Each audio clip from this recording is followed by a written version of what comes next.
Many, many years ago, I was a travel writer in Europe. I did most of my trips alone. This story is about the first time I visited Prague. I've never been to Prague and the trip was last minute, so I had very little time to prepare. My travel partner had dumped me in another country, and I was determined to make the best out of this trip by visiting a place I'd never seen.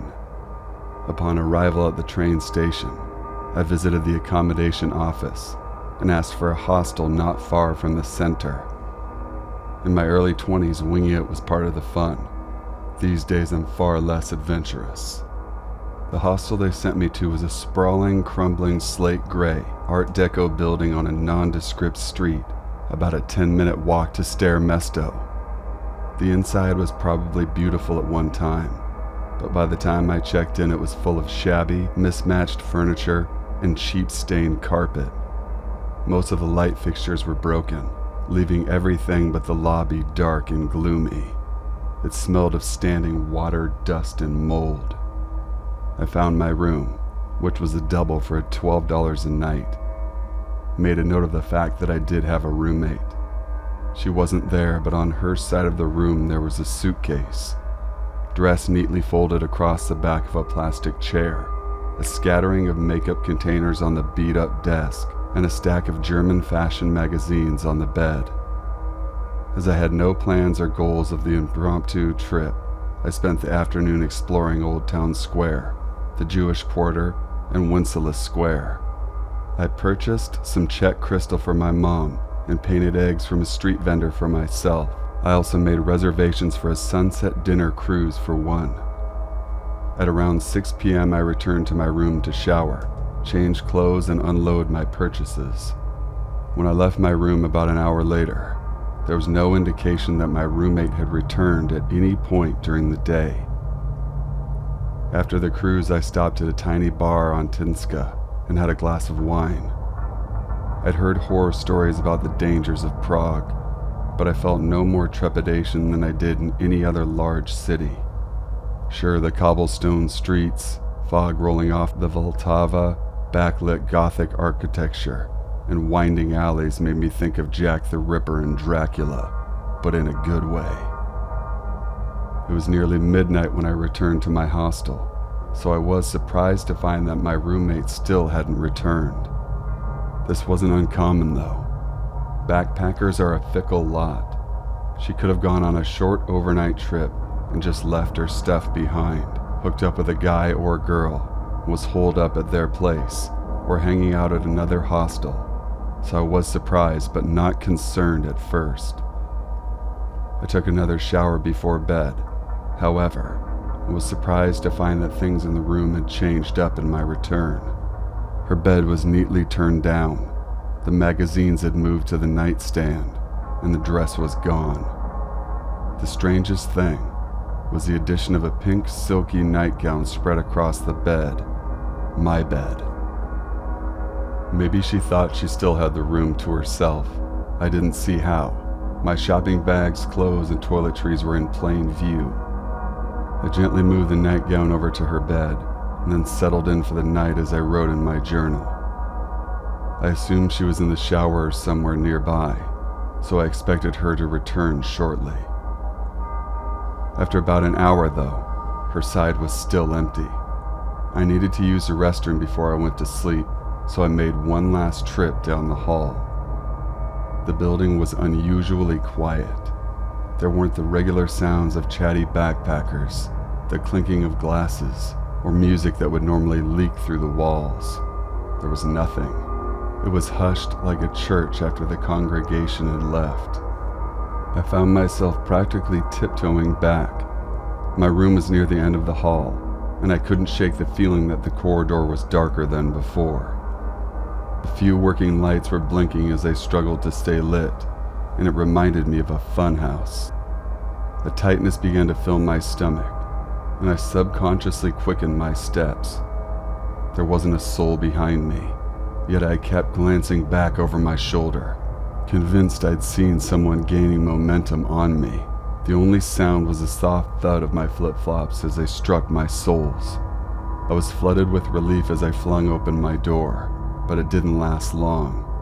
Everything was exactly as I had left it, except for the silky nightgown, which was now back on my bed again. Sleep came in fits and starts. I left the lamp on for a while, still convinced my roommate would be right back, but the shadows it cast made the room even spookier. It was too dark with the light off. I'd finally slipped into a deep sleep when I suddenly heard the door open. A man stood in the darkened doorway, the hall light behind him showing just enough for me to see his contorted face. "I didn't mean to," he sobbed. "You have to help me." Too confused and disoriented to be scared, I sat up, scrubbed at my eyes, and reached for the lamp switch. But once the room was lit, I saw that the door was closed. There was no man. I quickly bounded off my bed and went for the door. It was locked. Nobody could have entered without a key. And the hallway? Empty. I passed the rest of the night fully clothed, sitting up in bed with the light on. Though I'd paid for 2 nights, at 7 a.m. I gathered my stuff and checked out. By the way, I said to the 20-something receptionist, "My roommate never returned. I'm a little concerned."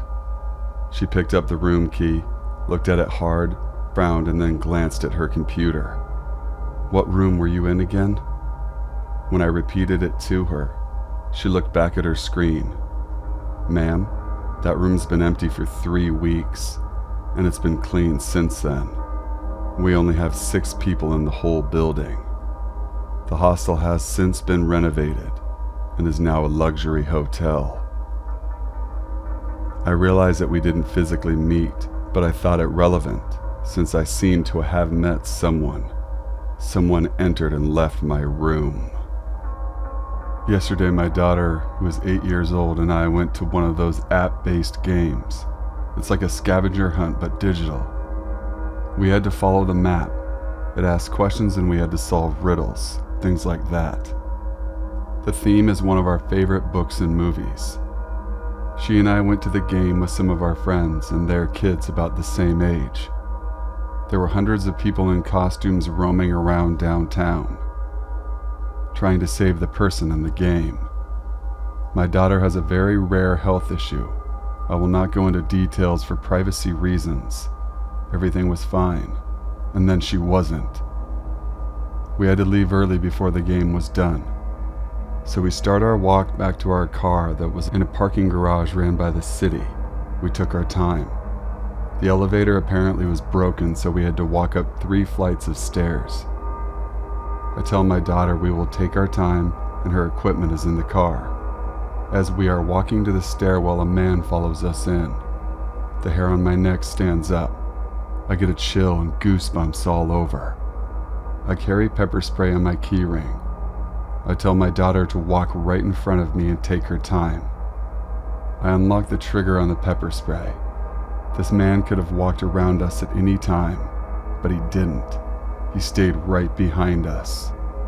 When we get to the 3rd level, I have my arm locked right around hers. Our car is the first one right there next to the stairwell. He looks at me, doesn't say a word, and walks back into the stairwell. There was no one in the parking garage. All employees had left for the day. There are no cameras in this specific garage. If I would have known that, I would have picked a different one. Now I even wonder if the elevator was really broken, because I don't remember seeing signs on the door when we got there. We didn't ride the elevator down, because my daughter likes taking the stairs, but going down is way easier for her than going up. Thank you guys for watching and listening. Please be sure to leave a like on this video and subscribe for future content. If you would like your story featured on an upcoming video, email it to my email in the description box below. Until we meet again, stay sinful.